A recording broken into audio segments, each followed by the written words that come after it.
아무렇지 않은 척 살아가는 것이 사람이다. 때론 마음 깊은 곳에 작은 슬픔 하나 품고 살기도 한다. 겉으로는 웃으며 지나가지만 보이지 않는 눈물을 지닌다. 오래된 기억들이 가끔은 나를 붙들고 놓지 않는다. 어두운 밤이면 홀로 그리움을 품고 견디는 것도 삶이다. 삶이 무겁게 느껴질 때가 있다. 모든 것이 의미 없게만 보일 때, 소중했던 것들이 무색하게 사라지는 순간, 자신이 더욱 작고 초라하게 여겨질 때가 있다.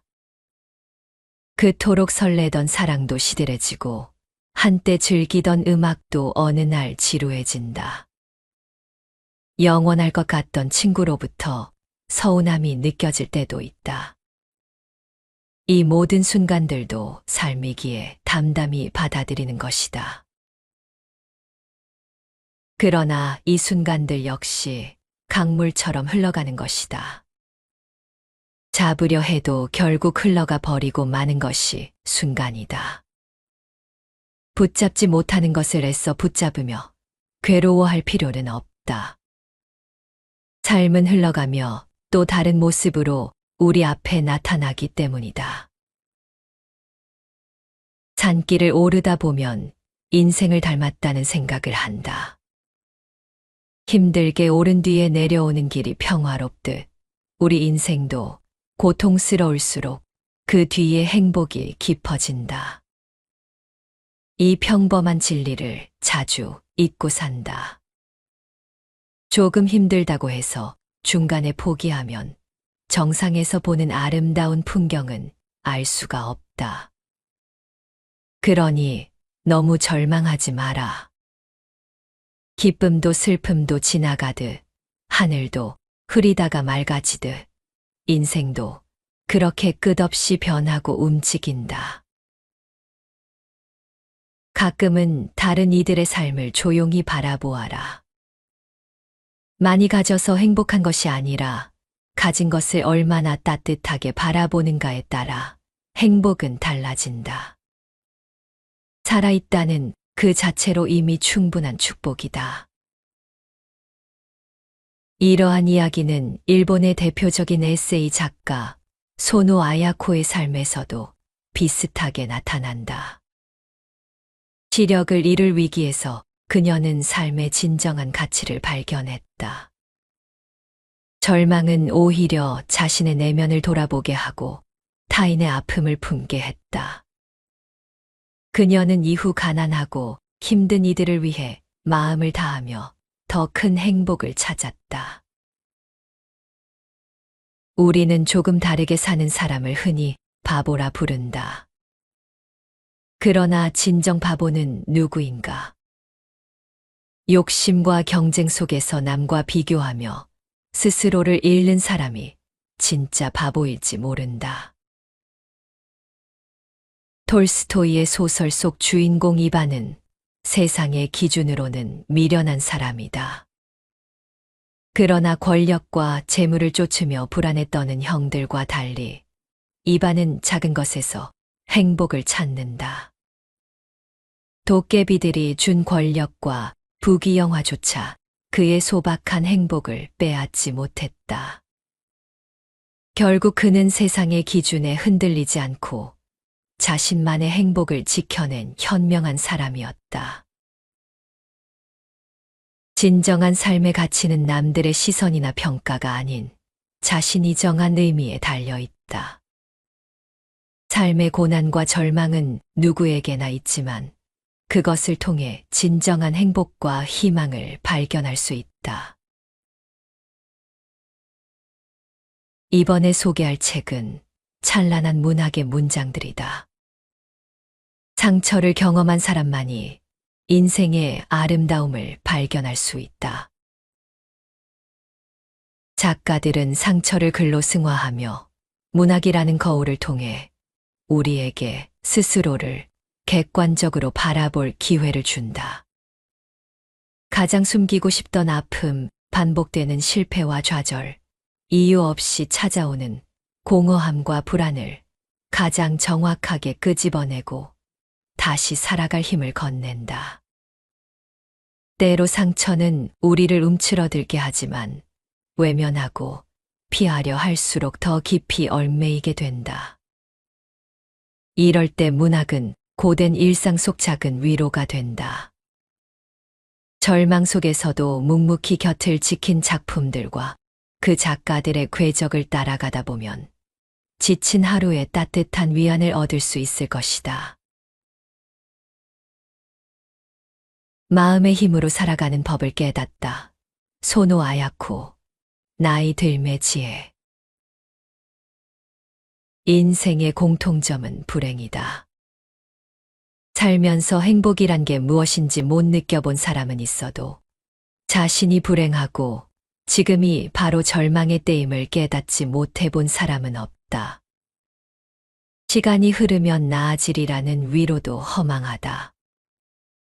세상은 어떤 식으로든 인생을 괴롭히기 마련이다. 나이가 들어갈수록 산다는 행위는 더욱 처절해진다. 나약해지는 육신을 수용하기란 죽음을 받아들이는 것보다 더 처참하고 서글프다. 신이 우리를 절망하게 하는 까닭은 보다 나은 인간으로 성숙시키기 위해서라고 하지만 이런 이야기는 비참한 절망의 터널을 무사히 빠져나왔을 때나 수긍할 수 있는 교훈이다. 어둠이 나의 주위를 둘러싸고 온갖 고통과 좌절이 매일 아침 눈만 뜨면 거대한 벽이 되어 나의 앞을 가로막고 있는 판에 먼 훗날 내가 이 절망에서 무사히 살아남아 오늘을 돌아보았을 때 시련이 내게 주어졌음을 감사하게 되리라 장담할 수 있는 사람은 없다. 그저 한 가지 기대해 보는 것은 절망에 익숙해지는 인간의 타고난 맷집이다. 고난과 역경이 길어질수록 이를 버텨내는 내 안의 힘과 끈기가 자연스레 성장한다. 그렇게 성장한 힘이 닥쳐온 시련에서 벗어나 새로운 삶을 계획하고 실천해야 하는 인생의 분기점에 도달했을 때 과거의 내가 상상하지 못했던 특별하고 존귀한 내가 되게 해주지 않을까 기대해 보는 것이다. 이것이 절망이 우리에게 보여주는 단 하나의 희망이다. 건강을 유지하며 살아가는 비결은 사는 보람이다. 즉, 어떤 목적이 필요하다. 우리 어머니는 만년에 자신이 살아야 할 이유가 뭐냐고 물으셨다. 모르겠으니 가르쳐 달라는 부탁이셨는데 노인성의 가벼운 우울증 때문에 그런 말씀을 하셨는지도 모르겠다. 나는 야박하게도 그건 안 돼요 하고 딱 잘라 거절했다. 누구를 막론하고 타인이 삶의 이유랄까, 목적을 대신 가르쳐 줄 수는 없다. 그 사람이 희망하는 바를 이루기 위해 돕는 것은 가능하다. 하지만 삶의 목적은 본인 스스로 결정해야 할 문제다. 젊은이든 노인이든 아프리카 벽촌에서 태어났든 뉴욕의 마천루 밑에서 태어났든 모두 똑같다. 일본을 대표하는 작가인 소노 아야코는 50번째 생일을 앞두고 작가로서 그리고 인간으로서 가장 큰 위기에 직면하게 된다. 선천적으로 약했던 시력에 이상이 생긴 것이다. 망막이 심하게 부어올라 코앞에 있는 사물도 보이지 않는 처지가 되었다. 의사는 수술 외에는 달리 방법이 없다는 말로 그녀를 실망시켰다. 그것만으로는 부족했는지 시력을 완전히 상실하게 될 확률이 90% 이상이라는 진단으로 그녀를 절망에 몰아넣었다. 글을 써서 먹고 사는 소설가에게 눈이 보이지 않는다는 것은 사망 선고나 다름없다. 그녀는 자살을 떠올렸다. 책을 읽고 글을 쓰지 못하는 삶은 자신에게 필요 없다는 극단적인 절망감이 머릿속을 지배하기 시작했다. 수술 당일 침대에 누워서도 만에 하나 수술이 실패한다면 남편과 하나뿐인 아들에게 유서를 남기고 외딴 곳에서 홀로 죽어버리겠다고 속으로 결심했다. 남편에게 버림받은 홀어머니 밑에서 세상에 대한 분노와 실망을 귀에 딱지가 않도록 교육받으며 외롭게 자란 소노 아야코는 천성이 차가운 사람이었다. 어려서부터 세상을 불신했다. 더구나 그녀가 사춘기 소녀로 성장했을 때 일본은 제2차 세계대전의 소용돌이에서 군국주의의 망령에 잠식된 상황이었다. 침략과 사륙에 미친 정부는 소노 아야코 같은 어린 소녀들마저 군수공장으로 끌고 가 노동을 시켰으며 밤에는 미군 폭격기가 포탄을 떨어뜨렸다. 매일 아침 골목과 거리에 친구들, 이웃들의 시신이 즐비했다. 자신의 선택과 의지에 상관없이 반복되는 절망적인 날들 속에서 어린 소노 아야코는 꿈꿀 용기와 이유마저 상실했다. 아버지마저도 자신을 버렸다는 아픔과 내일을 기약할 수 없는 힘든 날들 속에서 어린 소녀를 위로해 주고 보듬어 주는 존재는 낡아빠진 책 몇 권이 고작이었다. 소노 아야코는 무섭도록 책에 빠져들었다.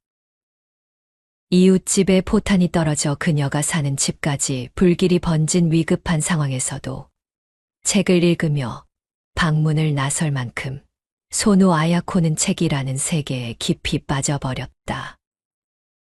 소노 아야코가 소설가의 길에 들어선 것은 어쩌면 정해진 운명이었는지도 모른다.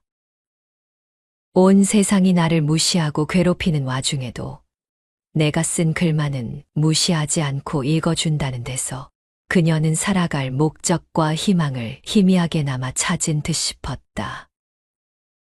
그런 소노 아야코에게 시력을 잃고 장님이 되어 더는 책도 읽지 못하고 글도 쓸 수 없다는 선고는 지난 50년의 세월을 송두리째 부정당하는 시련이었다. 소노 아야코는 다시 어린 시절로 돌아가 혼자가 되었다고 느꼈다. 곁에는 사랑하는 남편과 소중한 아들이 있었지만 이제 그만 끝났나 싶었던 절망이 더 큰 모습으로 찾아온 고비의 순간에 그녀는 속절없이 무너지고 말았다. 가장 가까운 가족마저도 그녀에게는 힘이 되어주지 못했고 시련을 버텨내야 할 이유가 되어주지 못했다. 그런데 인생은 소노 아야코에게 놀라운 반전을 준비해 두었다. 기적적으로 수술이 성공해 시력을 되찾은 것이다. 되찾은 정도가 아니라 10살 무렵부터 안경이 아닌 돋보기를 쓰고 생활했던 그녀가 안경 없이도 세상을 볼 수 있을 만큼 시력이 좋아졌다. 퇴원하기 전에 마지막으로 측정한 시력은 양쪽 눈 모두 1.5였다. 소노 아야코는 나이 50에 난생 처음으로 안경을 쓰지 않은 자신의 맨얼굴을 거울 속에서 보게 되었다. 꿈만 같은 일이었다.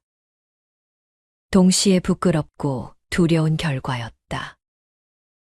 이제는 정말 끝이라고 여겼던 최악의 시련이 그녀가 감히 상상조차 하지 못했던 축복으로 급변했기 때문이다. 소노 아야코는 절망이 보여준 이 뜻밖의 사태를 통해 새로운 눈으로 삶을 돌아보게 되었다. 밝아진 시력이 보여주는 세상은 그녀가 아는 과거의 외롭고 처참했던 고단한 날들이 전부가 아니었다. 그녀는 자신이 혼자가 아님을 알게 되었다.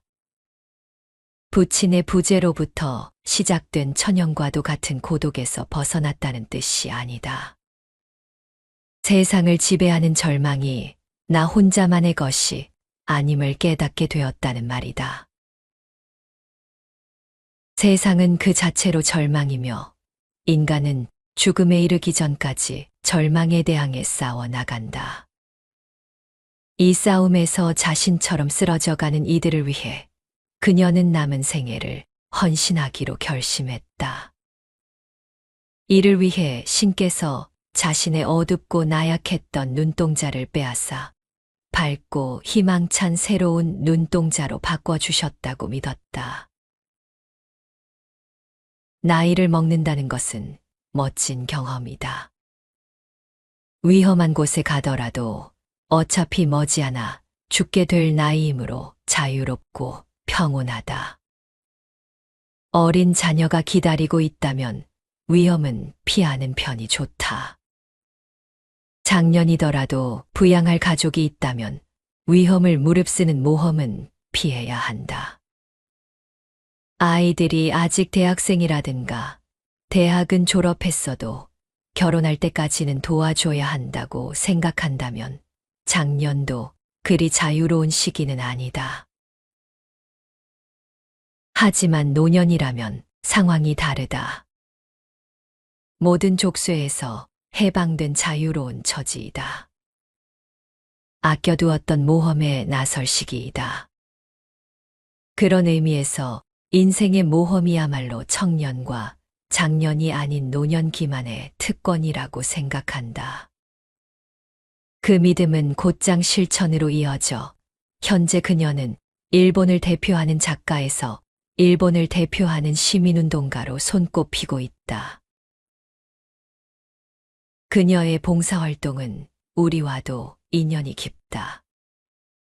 나환자촌인 소록도를 20년 넘게 지원했으며 경주의 나자로원이라는 독거노인 요양시설도 설립했다.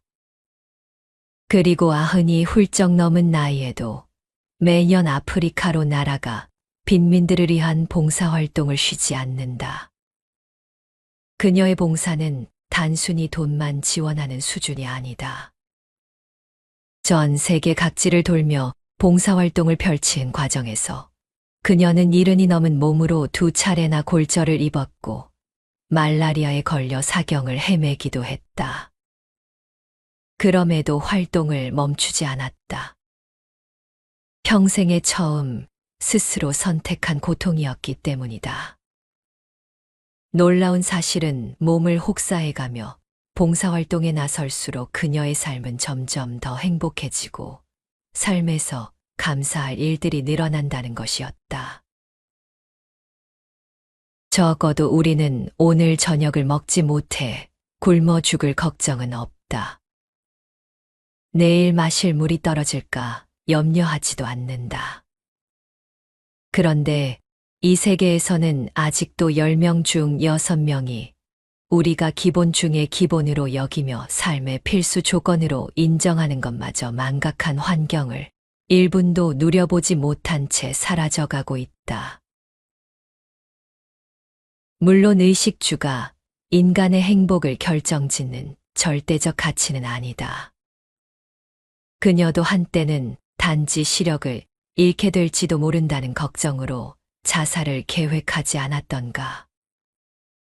그런데 타인의 절망에 공감하게 되면서 그녀는 절망의 무게를 객관적으로 판단하는 능력을 부여받게 되었고, 비록 시력을 잃게 되었을지라도 자신의 삶은 무척이나 행복하고 감사한 일들의 연속이 되었으리라는 것을 인정하게 되었다.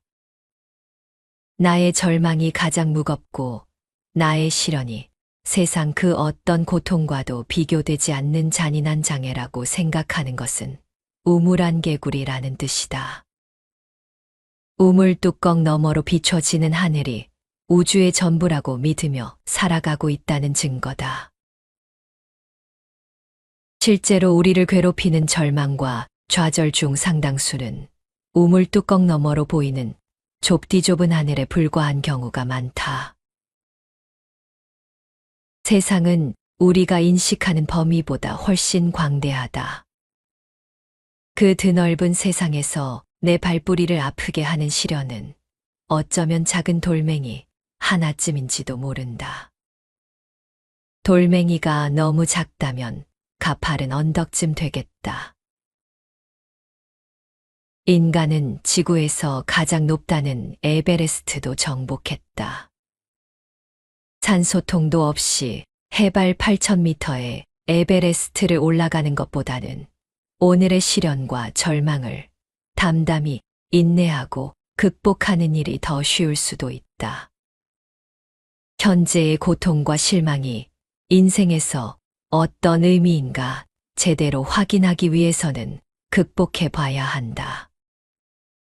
현실은 달라지는 게 없더라도 현실에 의미를 부여하는 내 마음은 노력 여하에 따라 얼마든지 달라지게 할 수 있다. 나이 들매 지혜는 여든을 앞둔 소노 아야코가 시력과 더불어 되찾은 삶의 의미를 되새기기 위해 쓴 글이다. 소노 아야코가 찾아낸 삶의 지혜는 베풀과 자립이었다. 누군가를 돕고자 하는 마음, 더불어 살아가고자 하는 마음이야말로 그의 삶이 자립해 있다는 증거이며 건강하다는 증명이다. 남들은 물러남을 준비하는 지천명의 나이에 기적적으로 시력을 되찾고 새로운 삶을 개척한 그녀에게 50이라는 나이는 인생이 지나온 계절을 헤아리는 숫자였을 뿐이다. 그 숫자에 구애받지 않고 그녀는 어둠 속에 갇힌 누군가를 위해 자신에게 주어진 빛을 들고 다가갔다. 소노 아야코의 오래된 삶에서 언제나 싱싱한 생명의 냄새가 진동하는 까닭이다. 오랫동안 소노 아야코의 삶을 지켜본 나로서는 생명을 이어나가려는 강한 의지야말로 절망을 이겨낸 자들만의 특권인 대담한 용기라는 것을 인정하지 않을 수 없다. 누가 진짜 바보인가? 집단에서 자신의 가치를 인정받는다는 건 쉬운 일이 아니다. 마찬가지로 집단에서 타인의 가치를 인정하고 동료의 개성과 능력을 존중하며 받아들이는 일 또한 쉽지 않다. 인간은 매우 경쟁적인 본성을 타고났기 때문이다. 인간이 스스로 만물의 영장이 되었다고 선포하기까지 멀리는 다른 종의 멸종을 획책했으며 가깝게는 피부색과 언어와 정치체계의 불평등한 기준을 두고 억압과 수탈을 반복해왔다. 나보다 조금이라도 높은 지위, 권력, 경제력과 외모적 호감을 가진 이들에게는 괜히 주눅 들어 자신을 비하한다. 반대로 내가 조금이라도 상대보다 나은 점이 있다는 확신이 들 때면 더없이 잔인해진다. 그런 점에서 봤을 때 인류의 역사는 비교의 역사다. 끊임없이 비교당하고 비교함으로써 자기 가치에 대한 정답을 듣고 싶어 한다. 인생은 절대적 기준으로 평가할 수 없다는 걸 알면서도 공평하지 못한 체제와 가치관으로 순위를 매기고 인간다움의 높낮이를 결정해버린다. 가장 큰 이유를 찾자면 인간은 무척이나 야심만만하기 때문이다. 우리의 내면에는 지성과 정신력 같은 보이지 않는 본성을 무기 삼아 자기 삶을 발전시키는데 그치지 않고 더불어 살아가는 이 사회를 변혁하고 싶다는 어처구니 없는 욕망이 자리하고 있다. 그래서 대다수 인간은 개인의 행복이나 평온한 일상에 만족하지 못한다. 타인과 비교해 우위를 점하고 남을 정복하고 지배하고 남보다 더 많은 것을 소유해야만 직성이 풀린다. 20대 청춘이 임의로 대학 순위를 매겨 순위 안에 포함되지 못한 대학을 무시하고 30대는 대기업과 잘 나가는 공기업에 소속되어야만 성공한 것으로 간주하며 40대는 어느 동네에 살고 있어야 실패하지 않았다고 평가하는 식의 보이는 기준에 매몰되는 까닭은 인간 내면에 잠재된 그 같은 본성에 비뚤어진 표출이라고 할 수 있다. 바보 이반의 생활도 나쁜 편은 아니었다. 장인의 장례를 치르기가 무섭게 그는 왕이옷을 벗어 왕비더러 옷장 속에 넣게 하고 다시 삼배 셔츠와 바지를 입고 수피화를 신고 일을 했다. 나는 답답해서 견딜 수가 없어. 배만 자꾸 나오고 먹을 수도 잠을 잘 수도 없어. 그래서 부모와 벙어리인 여동생을 불러다가 다시 일하기 시작했다. 친아들은 그에게 이렇게 말했다. 하지만 당신은 왕이 아니십니까? 할 수 없어. 왕도 먹어야 하니까. 어느 날 대신이 와서 말했다. 봉급을 줄 돈이 없는데요. 할 수 없어. 일하지 않아도 좋아. 오히려 그 편이 더 자유롭게 일할 수 있을 거야. 모두들 걸음이나 내게 하라고. 그들은 걸음을 많이 만들어 놓았을 테니까. 레프 니콜라예비치 톨스토이는 러시아 백작 가문의 유서 깊은 집안에서 태어났다. 톨스토이가 태어났을 때 그의 집은 농노를 330명이나 거느리고 있었다. 어머니는 로마노프 왕조의 공동 설립자였던 유서 깊은 가문의 딸이었고 아버지는 망하기 직전의 이름뿐인 귀족이었다. 가문에 대한 자부심이 대단했던 톨스토이의 외조부는 딸이 다른 집안의 일원이 되는 것을 받아들이지 못했다. 그래서 가진 것 없는 톨스토이의 부친을 사실상 대릴사위로 불러들였다. 이와 같은 가정환경은 어린 톨스토이에게 인간에 대한 그릇된 관념을 심어주었다. 부부 사이임에도 계급이라는 조건 때문에 사랑은커녕 인격의 고하가 뚜렷하게 차별되는 부모의 결혼 생활, 그리고 태어나면서부터 인간성을 박탈당한 채 가축이나 토지 같은 재산상의 명분만이 남아있는 농노들에 둘러싸여 성장한 톨스토이가 스스로를 절대군주로 여긴 것은 운명이었다. 좋은 모습을 보여주지 못한 양친마저도 일찌감치 세상을 떠나고 톨스토이는 제대로 된 가정교육을 받지 못한 상태로 세상에서 자기가 최고인 것처럼 믿고 살아가는 철부지 청년이 되었다. 그의 주위에는 따끔한 충고를 해줄 어른이나 멘토가 없었다. 세상이 얼마나 넓은지, 이 넓은 세상에 얼마나 많은 사람이 서로의 가슴을 맞대고 타협하며 살아가는지 이해하지 못한 채로 톨스토이는 20살이 되었다. 고삐 풀린 망아지처럼 제멋대로 성장한 톨스토이에게 대학 생활은 최악이었다. 그곳에는 톨스토이가 단 한 번도 경험하지 못한 지성과 문학적 열정에 투신한 젊은 시인들이 넘쳐났다.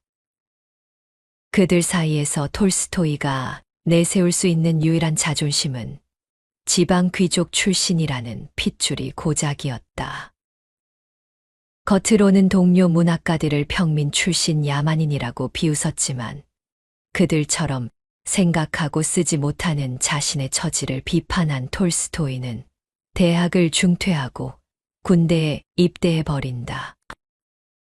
그리고 전쟁터로 나간다. 생애 처음 맛본 좌절과 실망을 톨스토이는 전쟁터에서 사람을 죽이는 것으로 희석시켰다.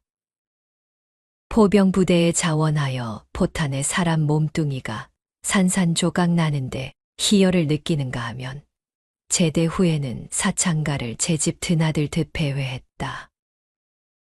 그나마 다행인 것은 사창가에서 노름을 일삼으며 물려받은 재산을 마구 탕진하는 와중에도 소설가로서의 꿈은 버리지 않았다는 점이다. 여전히 귀족적인 아집과 독선에 사로잡혀 있다는 평단의 비난이 고통스럽게 따라다녔지만 소설 쓰기를 포기하지는 않았다.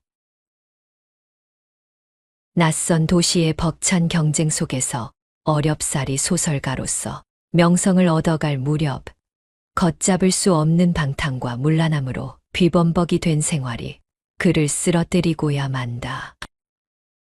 장녀에게서 매독이 옮은 것이다.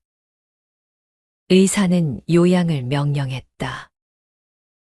하는 수 없이 톨스토이는 수년 만에 그를 촌뜨기 소설가로 불리게 한 원흉이자 무식한 농노들이 우글거리는 어머니의 시골 영지로 내려온다.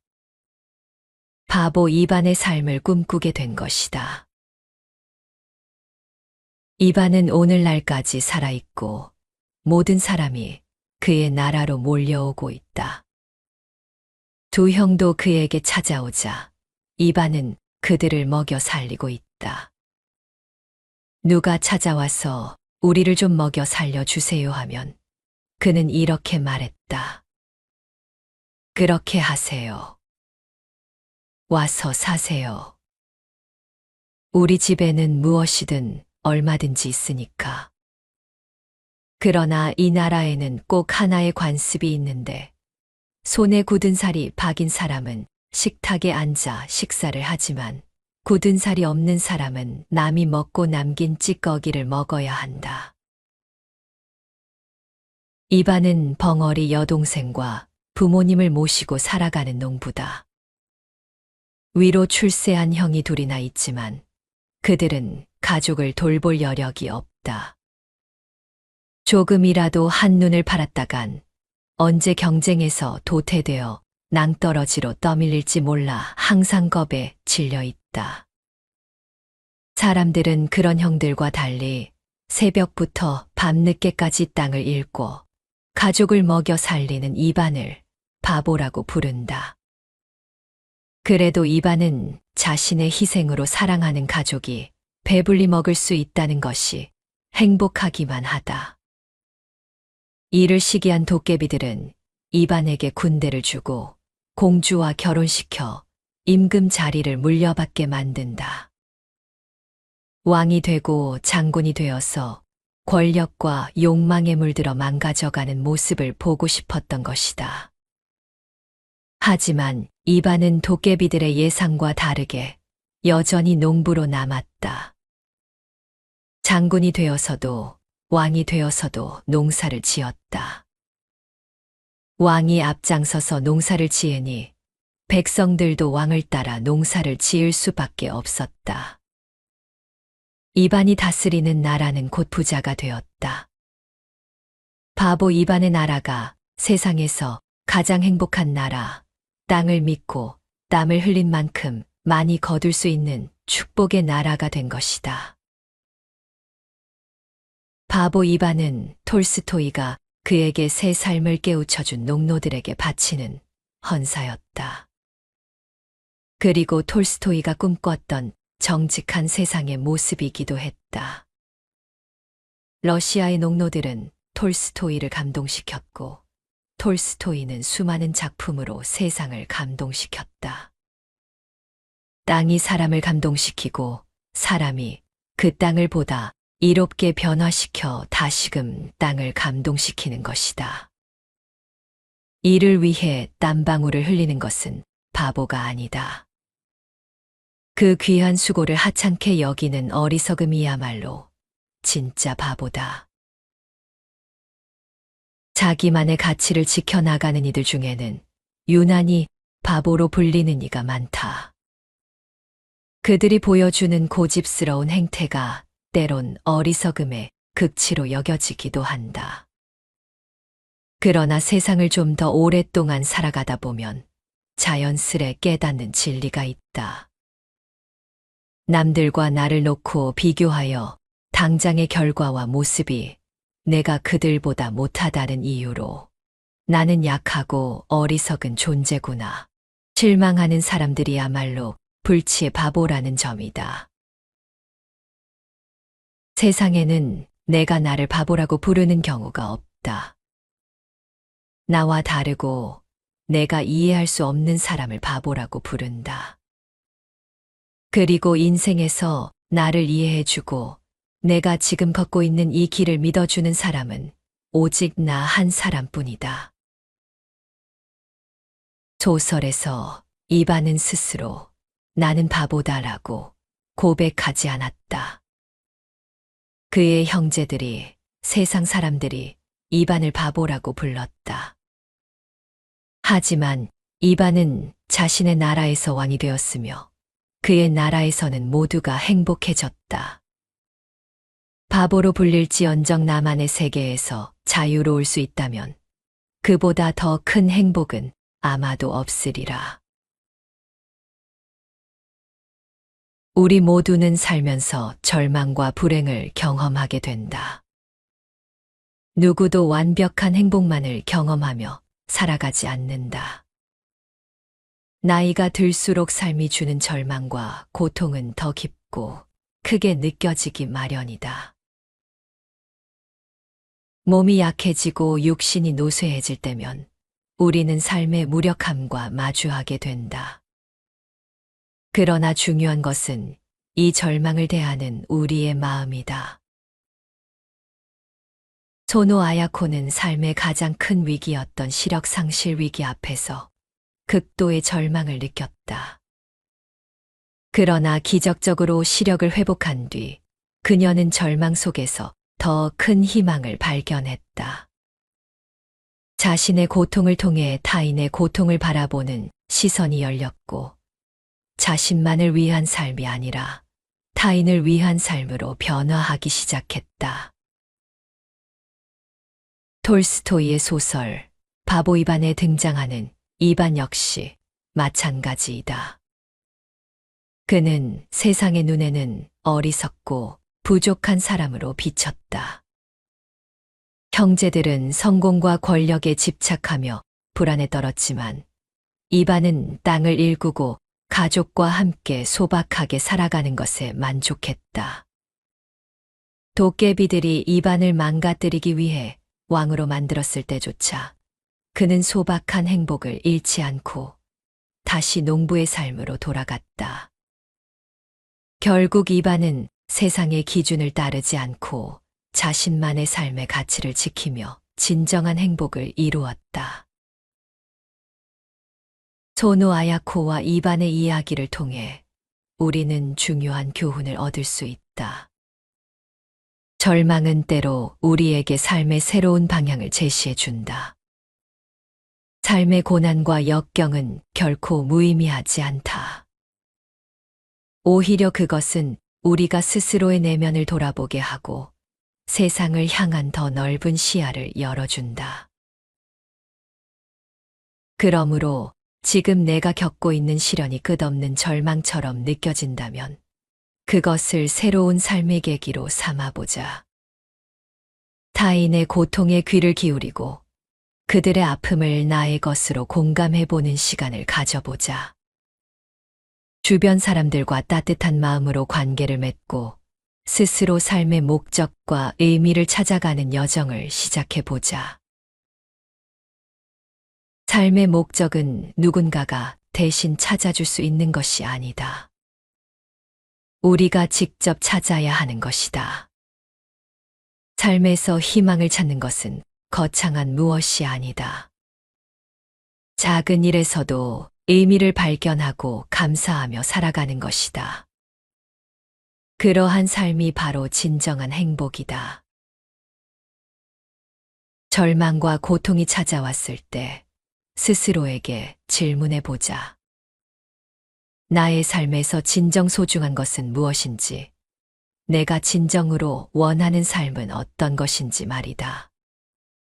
절망에 익숙해지기보다 그 절망을 통해 더 깊은 삶의 지혜를 얻고 성장하는 것이 우리가 선택해야 할 길이다. 어떤 고난 속에서도 삶을 포기하지 않고 나아가는 사람만이 진정한 삶의 지혜를 얻게 된다. 우리가 매일 겪는 크고 작은 절망 앞에서도 희망을 잃지 않고 나아가기를 바란다. 인생의 의미는 우리가 어떻게 삶을 바라보는가에 따라 달라진다. 절망의 순간에서도 빛나는 삶의 지혜를 찾고 오늘 하루를 더욱 의미 있게 살아가 보자.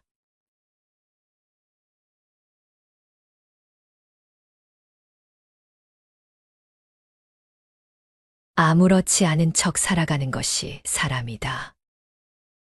때론 마음 깊은 곳에 작은 슬픔 하나 품고 살기도 한다. 겉으로는 웃으며 지나가지만 보이지 않는 눈물을 지닌다. 오래된 기억들이 가끔은 나를 붙들고 놓지 않는다. 어두운 밤이면 홀로 그리움을 품고 견디는 것도 삶이다. 삶이 무겁게 느껴질 때가 있다.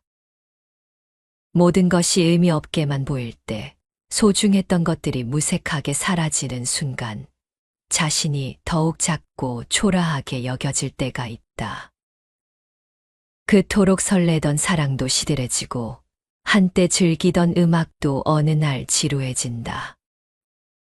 영원할 것 같던 친구로부터 서운함이 느껴질 때도 있다. 이 모든 순간들도 삶이기에 담담히 받아들이는 것이다. 그러나 이 순간들 역시 강물처럼 흘러가는 것이다. 잡으려 해도 결국 흘러가 버리고 마는 것이 순간이다. 붙잡지 못하는 것을 애써 붙잡으며 괴로워할 필요는 없다.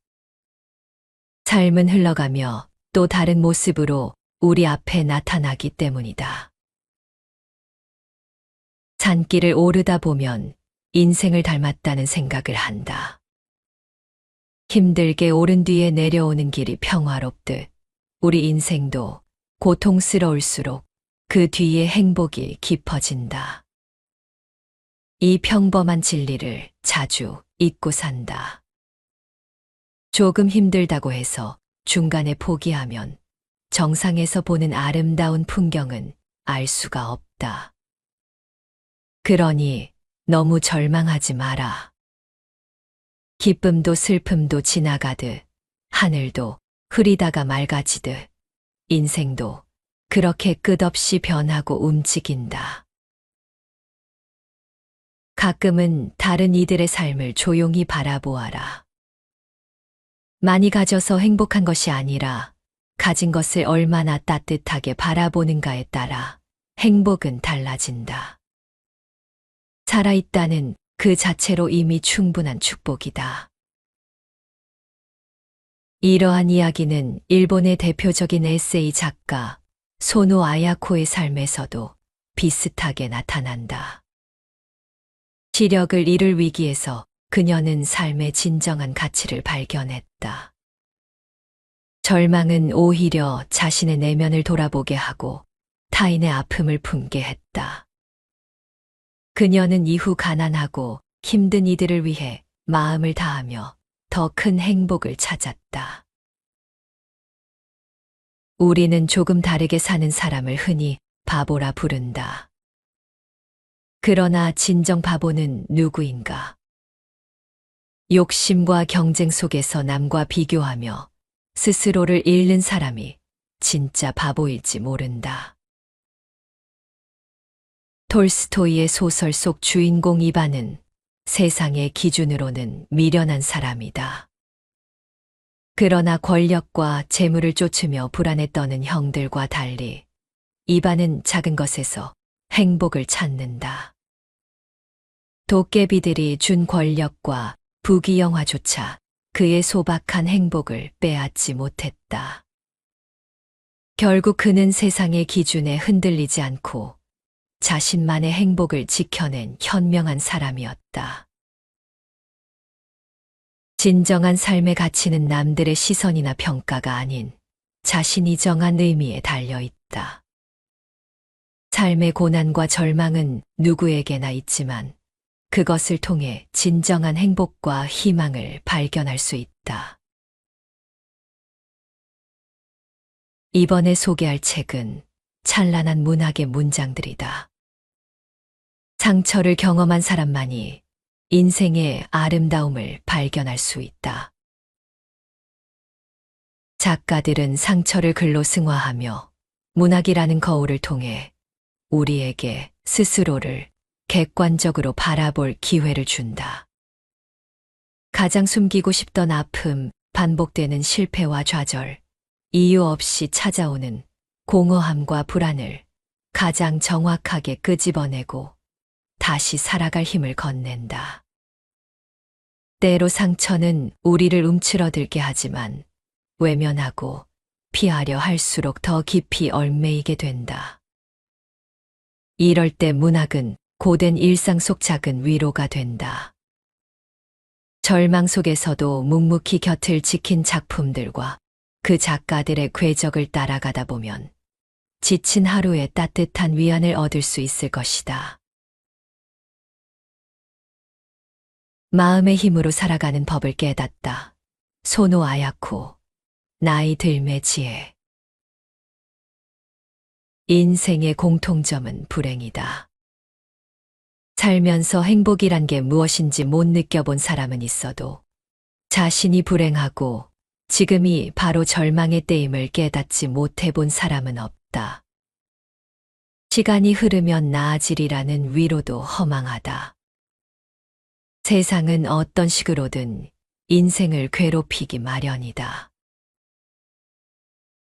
나이가 들어갈수록 산다는 행위는 더욱 처절해진다. 나약해지는 육신을 수용하기란 죽음을 받아들이는 것보다 더 처참하고 서글프다. 신이 우리를 절망하게 하는 까닭은 보다 나은 인간으로 성숙시키기 위해서라고 하지만 이런 이야기는 비참한 절망의 터널을 무사히 빠져나왔을 때나 수긍할 수 있는 교훈이다. 어둠이 나의 주위를 둘러싸고 온갖 고통과 좌절이 매일 아침 눈만 뜨면 거대한 벽이 되어 나의 앞을 가로막고 있는 판에 먼 훗날 내가 이 절망에서 무사히 살아남아 오늘을 돌아보았을 때 시련이 내게 주어졌음을 감사하게 되리라 장담할 수 있는 사람은 없다. 그저 한 가지 기대해 보는 것은 절망에 익숙해지는 인간의 타고난 맷집이다. 고난과 역경이 길어질수록 이를 버텨내는 내 안의 힘과 끈기가 자연스레 성장한다. 그렇게 성장한 힘이 닥쳐온 시련에서 벗어나 새로운 삶을 계획하고 실천해야 하는 인생의 분기점에 도달했을 때 과거의 내가 상상하지 못했던 특별하고 존귀한 내가 되게 해주지 않을까 기대해 보는 것이다.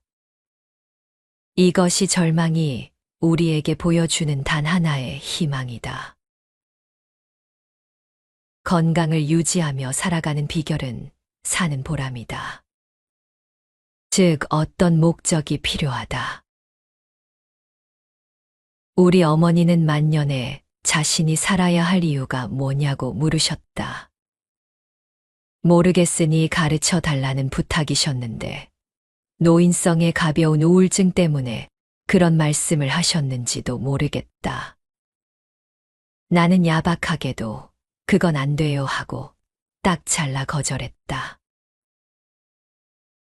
누구를 막론하고 타인이 삶의 이유랄까, 목적을 대신 가르쳐 줄 수는 없다. 그 사람이 희망하는 바를 이루기 위해 돕는 것은 가능하다.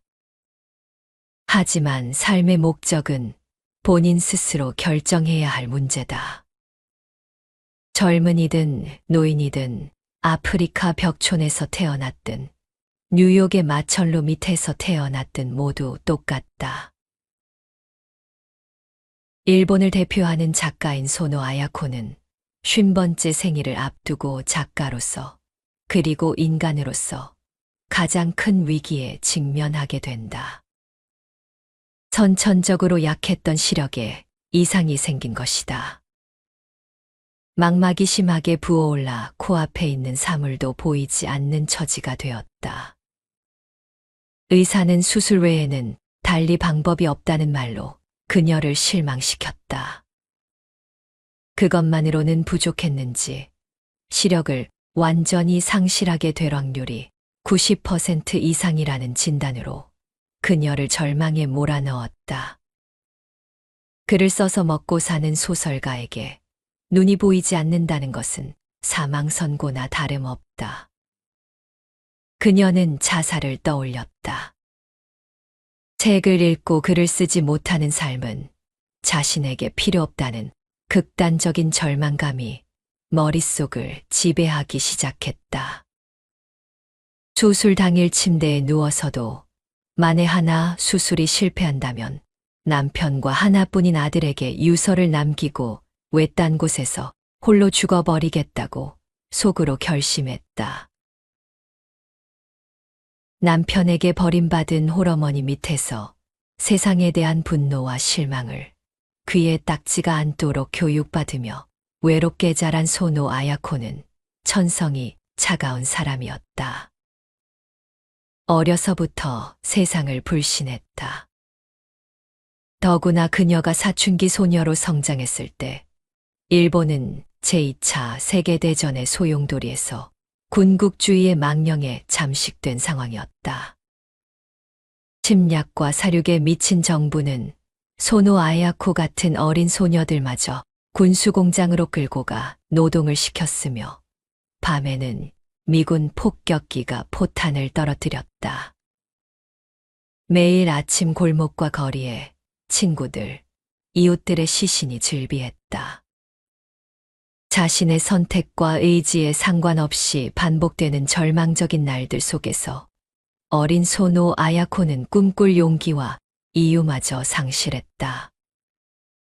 아버지마저도 자신을 버렸다는 아픔과 내일을 기약할 수 없는 힘든 날들 속에서 어린 소녀를 위로해 주고 보듬어 주는 존재는 낡아빠진 책 몇 권이 고작이었다. 소노 아야코는 무섭도록 책에 빠져들었다. 이웃집에 포탄이 떨어져 그녀가 사는 집까지 불길이 번진 위급한 상황에서도 책을 읽으며 방문을 나설 만큼 소노 아야코는 책이라는 세계에 깊이 빠져버렸다.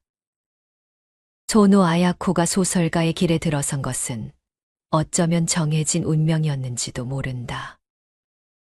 온 세상이 나를 무시하고 괴롭히는 와중에도 내가 쓴 글만은 무시하지 않고 읽어준다는 데서 그녀는 살아갈 목적과 희망을 희미하게나마 찾은 듯 싶었다.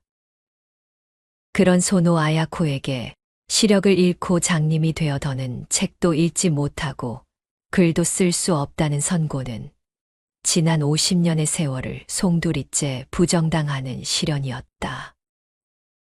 소노 아야코는 다시 어린 시절로 돌아가 혼자가 되었다고 느꼈다.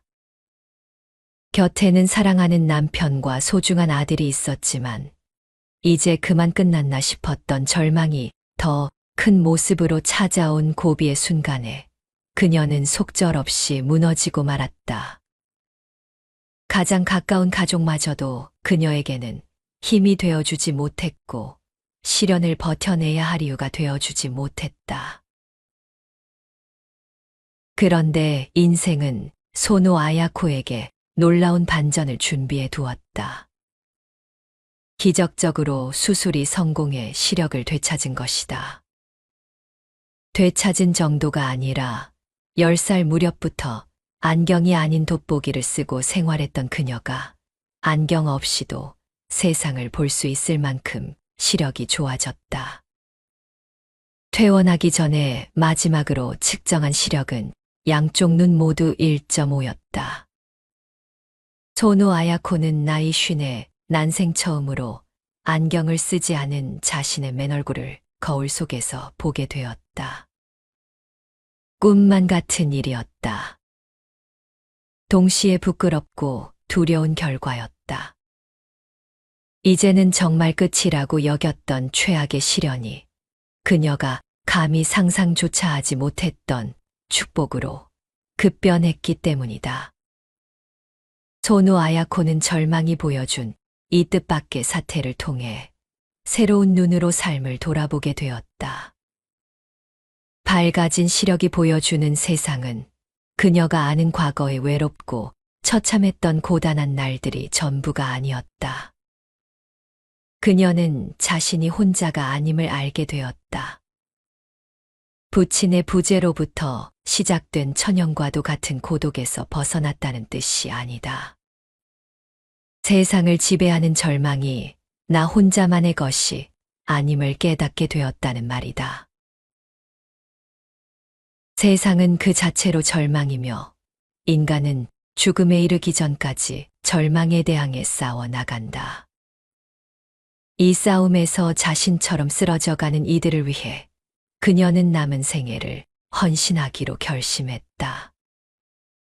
이를 위해 신께서 자신의 어둡고 나약했던 눈동자를 빼앗아 밝고 희망찬 새로운 눈동자로 바꿔주셨다고 믿었다. 나이를 먹는다는 것은 멋진 경험이다. 위험한 곳에 가더라도 어차피 머지않아 죽게 될 나이이므로 자유롭고 평온하다. 어린 자녀가 기다리고 있다면 위험은 피하는 편이 좋다. 장년이더라도 부양할 가족이 있다면 위험을 무릅쓰는 모험은 피해야 한다. 아이들이 아직 대학생이라든가 대학은 졸업했어도 결혼할 때까지는 도와줘야 한다고 생각한다면 장년도 그리 자유로운 시기는 아니다. 하지만 노년이라면 상황이 다르다. 모든 족쇄에서 해방된 자유로운 처지이다. 아껴두었던 모험에 나설 시기이다. 그런 의미에서 인생의 모험이야말로 청년과 장년이 아닌 노년 기만의 특권이라고 생각한다. 그 믿음은 곧장 실천으로 이어져 현재 그녀는 일본을 대표하는 작가에서 일본을 대표하는 시민운동가로 손꼽히고 있다. 그녀의 봉사활동은 우리와도 인연이 깊다. 나환자촌인 소록도를 20년 넘게 지원했으며 경주의 나자로원이라는 독거노인 요양시설도 설립했다. 그리고 90이 훌쩍 넘은 나이에도 매년 아프리카로 날아가 빈민들을 위한 봉사활동을 쉬지 않는다. 그녀의 봉사는 단순히 돈만 지원하는 수준이 아니다. 전 세계 각지를 돌며 봉사활동을 펼친 과정에서 그녀는 70이 넘은 몸으로 2차례나 골절을 입었고 말라리아에 걸려 사경을 헤매기도 했다. 그럼에도 활동을 멈추지 않았다. 평생의 처음 스스로 선택한 고통이었기 때문이다. 놀라운 사실은 몸을 혹사해가며 봉사활동에 나설수록 그녀의 삶은 점점 더 행복해지고 삶에서 감사할 일들이 늘어난다는 것이었다. 적어도 우리는 오늘 저녁을 먹지 못해 굶어 죽을 걱정은 없다. 내일 마실 물이 떨어질까 염려하지도 않는다. 그런데 이 세계에서는 아직도 10명 중 6명이 우리가 기본 중의 기본으로 여기며 삶의 필수 조건으로 인정하는 것마저 망각한 환경을 1분도 누려보지 못한 채 사라져가고 있다. 물론 의식주가 인간의 행복을 결정짓는 절대적 가치는 아니다. 그녀도 한때는 단지 시력을 잃게 될지도 모른다는 걱정으로 자살을 계획하지 않았던가. 그런데 타인의 절망에 공감하게 되면서 그녀는 절망의 무게를 객관적으로 판단하는 능력을 부여받게 되었고, 비록 시력을 잃게 되었을지라도 자신의 삶은 무척이나 행복하고 감사한 일들의 연속이 되었으리라는 것을 인정하게 되었다. 나의 절망이 가장 무겁고 나의 시련이 세상 그 어떤 고통과도 비교되지 않는 잔인한 장애라고 생각하는 것은 우물안 개구리라는 뜻이다. 우물 뚜껑 너머로 비춰지는 하늘이 우주의 전부라고 믿으며 살아가고 있다는 증거다. 실제로 우리를 괴롭히는 절망과 좌절 중 상당수는 우물 뚜껑 너머로 보이는 좁디 좁은 하늘에 불과한 경우가 많다. 세상은 우리가 인식하는 범위보다 훨씬 광대하다. 그 드넓은 세상에서 내 발뿌리를 아프게 하는 시련은 어쩌면 작은 돌멩이 하나쯤인지도 모른다. 돌멩이가 너무 작다면 가파른 언덕쯤 되겠다. 인간은 지구에서 가장 높다는 에베레스트도 정복했다. 산소통도 없이 해발 8,000m의 에베레스트를 올라가는 것보다는 오늘의 시련과 절망을 담담히 인내하고 극복하는 일이 더 쉬울 수도 있다. 현재의 고통과 실망이 인생에서 어떤 의미인가 제대로 확인하기 위해서는 극복해 봐야 한다. 현실은 달라지는 게 없더라도 현실에 의미를 부여하는 내 마음은 노력 여하에 따라 얼마든지 달라지게 할 수 있다. 나이 들매 지혜는 여든을 앞둔 소노 아야코가 시력과 더불어 되찾은 삶의 의미를 되새기기 위해 쓴 글이다. 소노 아야코가 찾아낸 삶의 지혜는 베풀과 자립이었다. 누군가를 돕고자 하는 마음, 더불어 살아가고자 하는 마음이야말로 그의 삶이 자립해 있다는 증거이며 건강하다는 증명이다. 남들은 물러남을 준비하는 지천명의 나이에 기적적으로 시력을 되찾고 새로운 삶을 개척한 그녀에게 50이라는 나이는 인생이 지나온 계절을 헤아리는 숫자였을 뿐이다. 그 숫자에 구애받지 않고 그녀는 어둠 속에 갇힌 누군가를 위해 자신에게 주어진 빛을 들고 다가갔다. 소노 아야코의 오래된 삶에서 언제나 싱싱한 생명의 냄새가 진동하는 까닭이다.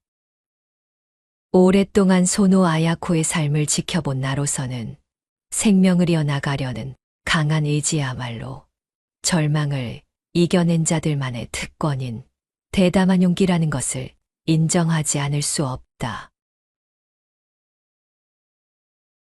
누가 진짜 바보인가?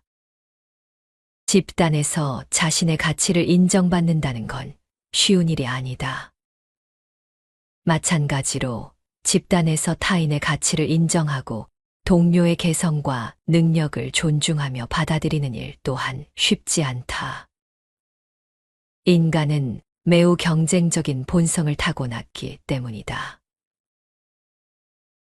인간이 스스로 만물의 영장이 되었다고 선포하기까지 멀리는 다른 종의 멸종을 획책했으며 가깝게는 피부색과 언어와 정치체계의 불평등한 기준을 두고 억압과 수탈을 반복해왔다. 나보다 조금이라도 높은 지위, 권력, 경제력과 외모적 호감을 가진 이들에게는 괜히 주눅 들어 자신을 비하한다. 반대로 내가 조금이라도 상대보다 나은 점이 있다는 확신이 들 때면 더없이 잔인해진다. 그런 점에서 봤을 때 인류의 역사는 비교의 역사다. 끊임없이 비교당하고 비교함으로써 자기 가치에 대한 정답을 듣고 싶어 한다.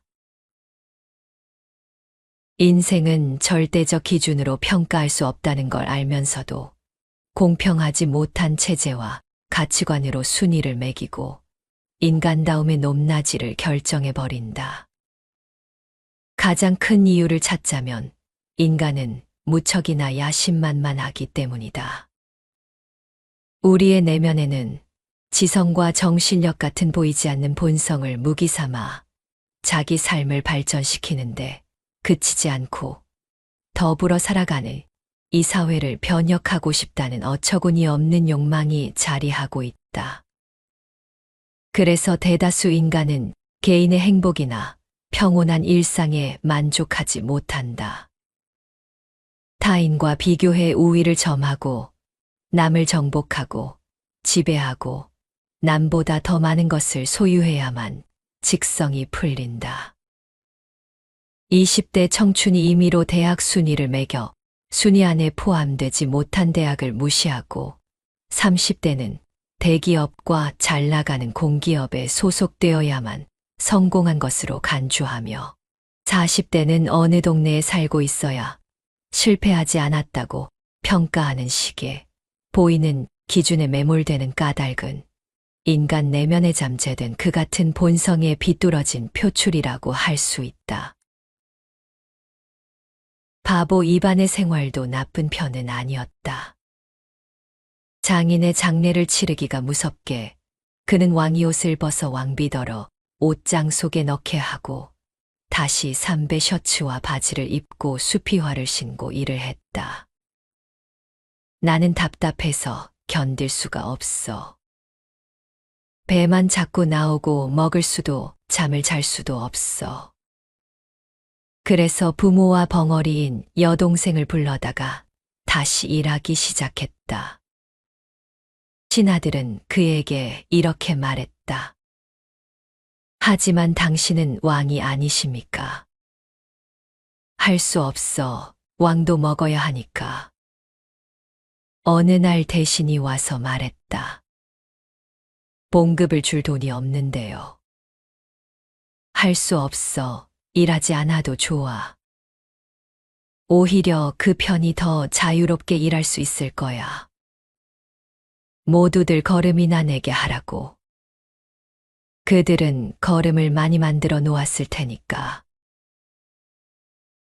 레프 니콜라예비치 톨스토이는 러시아 백작 가문의 유서 깊은 집안에서 태어났다. 톨스토이가 태어났을 때 그의 집은 농노를 330명이나 거느리고 있었다.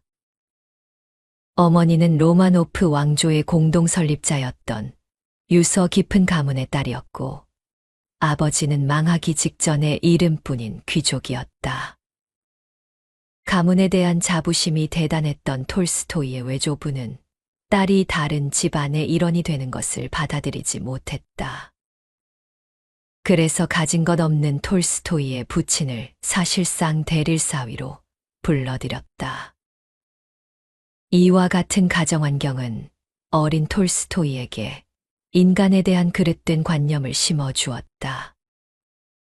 부부 사이임에도 계급이라는 조건 때문에 사랑은커녕 인격의 고하가 뚜렷하게 차별되는 부모의 결혼 생활, 그리고 태어나면서부터 인간성을 박탈당한 채 가축이나 토지 같은 재산상의 명분만이 남아있는 농노들에 둘러싸여 성장한 톨스토이가 스스로를 절대군주로 여긴 것은 운명이었다.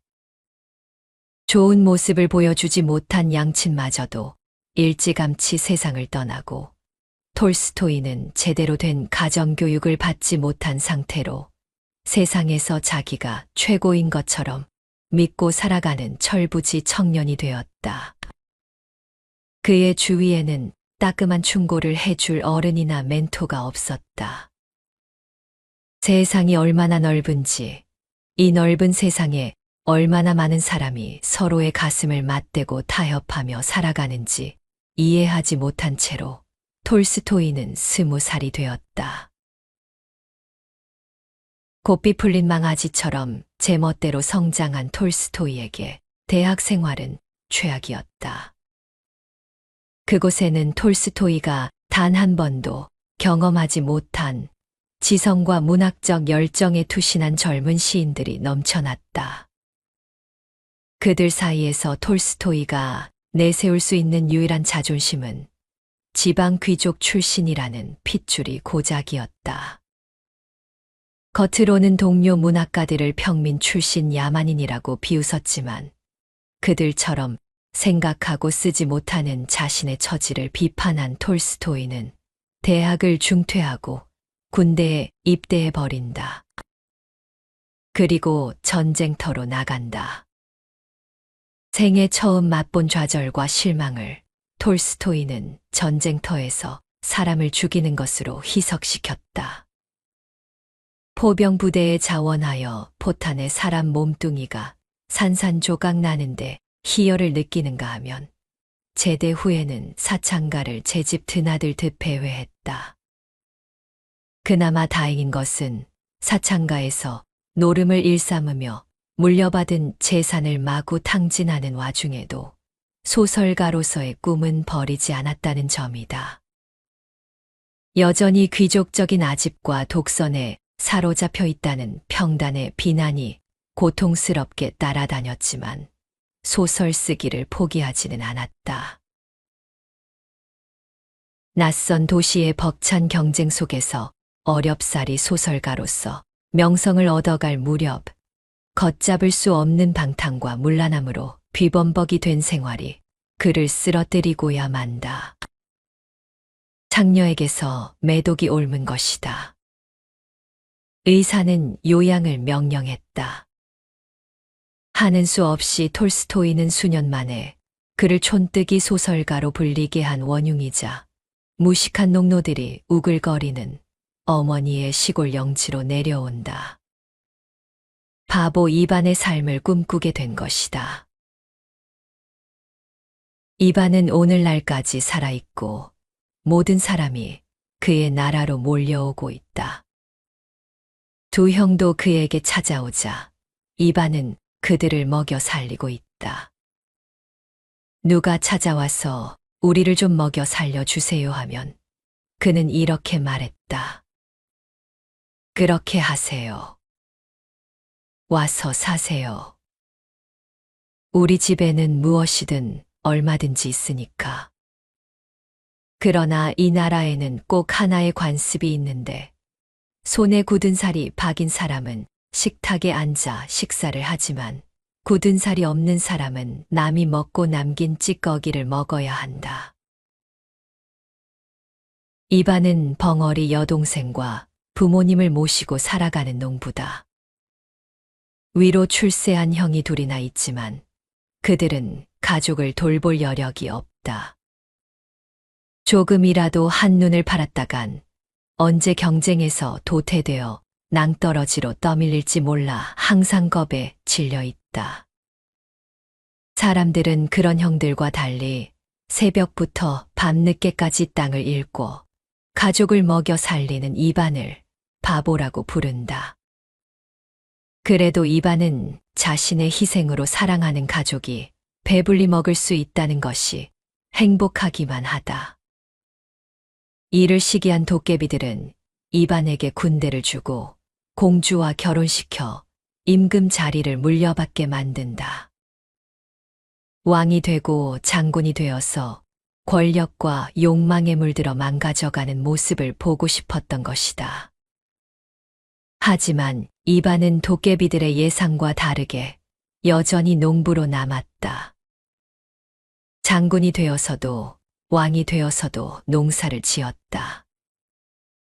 왕이 앞장서서 농사를 지으니 백성들도 왕을 따라 농사를 지을 수밖에 없었다. 이반이 다스리는 나라는 곧 부자가 되었다. 바보 이반의 나라가 세상에서 가장 행복한 나라, 땅을 믿고 땀을 흘린 만큼 많이 거둘 수 있는 축복의 나라가 된 것이다. 바보 이반은 톨스토이가 그에게 새 삶을 깨우쳐준 농노들에게 바치는 헌사였다. 그리고 톨스토이가 꿈꿨던 정직한 세상의 모습이기도 했다. 러시아의 농노들은 톨스토이를 감동시켰고 톨스토이는 수많은 작품으로 세상을 감동시켰다. 땅이 사람을 감동시키고 사람이 그 땅을 보다 이롭게 변화시켜 다시금 땅을 감동시키는 것이다. 이를 위해 땀방울을 흘리는 것은 바보가 아니다. 그 귀한 수고를 하찮게 여기는 어리석음이야말로 진짜 바보다. 자기만의 가치를 지켜나가는 이들 중에는 유난히 바보로 불리는 이가 많다. 그들이 보여주는 고집스러운 행태가 때론 어리석음의 극치로 여겨지기도 한다. 그러나 세상을 좀 더 오랫동안 살아가다 보면 자연스레 깨닫는 진리가 있다. 남들과 나를 놓고 비교하여 당장의 결과와 모습이 내가 그들보다 못하다는 이유로 나는 약하고 어리석은 존재구나. 실망하는 사람들이야말로 불치의 바보라는 점이다. 세상에는 내가 나를 바보라고 부르는 경우가 없다. 나와 다르고 내가 이해할 수 없는 사람을 바보라고 부른다. 그리고 인생에서 나를 이해해주고 내가 지금 걷고 있는 이 길을 믿어주는 사람은 오직 나 한 사람뿐이다. 소설에서 이반은 스스로 나는 바보다라고 고백하지 않았다. 그의 형제들이, 세상 사람들이 이반을 바보라고 불렀다. 하지만 이반은 자신의 나라에서 왕이 되었으며 그의 나라에서는 모두가 행복해졌다. 바보로 불릴지언정 나만의 세계에서 자유로울 수 있다면 그보다 더 큰 행복은 아마도 없으리라. 우리 모두는 살면서 절망과 불행을 경험하게 된다. 누구도 완벽한 행복만을 경험하며 살아가지 않는다. 나이가 들수록 삶이 주는 절망과 고통은 더 깊고 크게 느껴지기 마련이다. 몸이 약해지고 육신이 노쇠해질 때면 우리는 삶의 무력함과 마주하게 된다. 그러나 중요한 것은 이 절망을 대하는 우리의 마음이다. 소노 아야코는 삶의 가장 큰 위기였던 시력 상실 위기 앞에서 극도의 절망을 느꼈다. 그러나 기적적으로 시력을 회복한 뒤 그녀는 절망 속에서 더 큰 희망을 발견했다.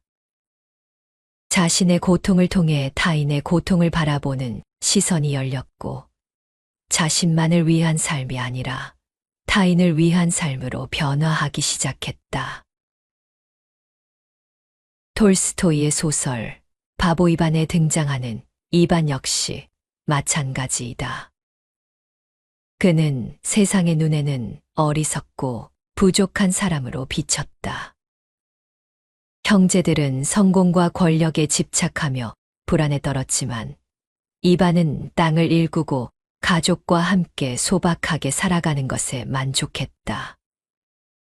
도깨비들이 이반을 망가뜨리기 위해 왕으로 만들었을 때조차 그는 소박한 행복을 잃지 않고 다시 농부의 삶으로 돌아갔다. 결국 이반은 세상의 기준을 따르지 않고 자신만의 삶의 가치를 지키며 진정한 행복을 이루었다. 소노 아야코와 이반의 이야기를 통해 우리는 중요한 교훈을 얻을 수 있다. 절망은 때로 우리에게 삶의 새로운 방향을 제시해 준다. 삶의 고난과 역경은 결코 무의미하지 않다. 오히려 그것은 우리가 스스로의 내면을 돌아보게 하고 세상을 향한 더 넓은 시야를 열어준다. 그러므로 지금 내가 겪고 있는 시련이 끝없는 절망처럼 느껴진다면 그것을 새로운 삶의 계기로 삼아보자. 타인의 고통에 귀를 기울이고 그들의 아픔을 나의 것으로 공감해보는 시간을 가져보자. 주변 사람들과 따뜻한 마음으로 관계를 맺고 스스로 삶의 목적과 의미를 찾아가는 여정을 시작해보자. 삶의 목적은 누군가가 대신 찾아줄 수 있는 것이 아니다. 우리가 직접 찾아야 하는 것이다. 삶에서 희망을 찾는 것은 거창한 무엇이 아니다. 작은 일에서도 의미를 발견하고 감사하며 살아가는 것이다. 그러한 삶이 바로 진정한 행복이다. 절망과 고통이 찾아왔을 때 스스로에게 질문해보자. 나의 삶에서 진정 소중한 것은 무엇인지, 내가 진정으로 원하는 삶은 어떤 것인지 말이다.